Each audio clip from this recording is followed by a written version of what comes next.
Sa bawat dakilang atleta, may kwento ng inspirasyon. Sa likod ng tagumpay ni LeBron James sa basketball ay ang kwento ng kanyang pag-ibig, isang kwento ng tiwala, sakripisyo, at pagkakaisa kasama si Savannah Brinson. Tara't balikan natin ang kanilang true-to-life love story dito sa NBA Love Story. Taong 2002 si LeBron James ay isang 17 anyos na basketball prodigy mula sa St. Vincent Mary High School sa Akron, Ohio.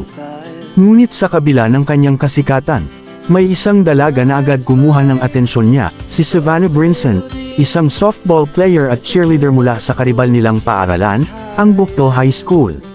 Sa isang panayam, noong 2018 sa Cleveland Magazine, ibinahagi ni Savannah James ang kwento kung paano sila unang nagkakilala ni LeBron James. Noon isang kaibigan nila ang nagsabi sa kanya na hiningi ni LeBron ang kanyang numero. Sinabi ni Savannah, ang sagot ko, hindi, ako na lang ang kukuha ng numero niya. Pagkatapos, nagdesisyon siyang tawagan si LeBron, at dito nagsimula ang isang kwento ng pagmamahalan. Inimbitahan ni LeBron si Savannah na manood ng isa sa kanyang mga laro sa basketball at pagkatapos ng laro, nagkasama silang dalawa kasama ang ilang kaibigan upang kumain sa Applebee's. Ilang linggo matapos nito, nagkaroon sila ng kanilang unang date na sila lang dalawa sa Outback Steakhouse.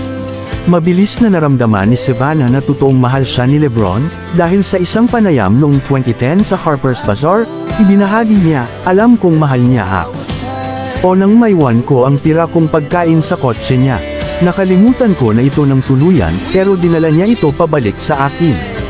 At sa tingin ko gusto lang niya ng isa pang dahilan para makita ako ulit.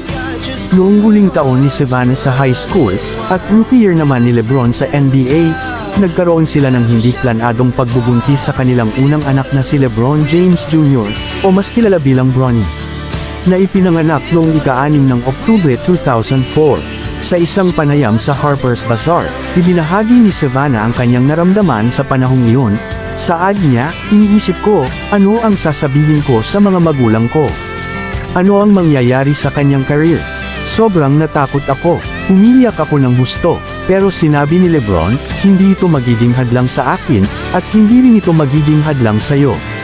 Ipagpapatuloy natin ang dapat nating gawin.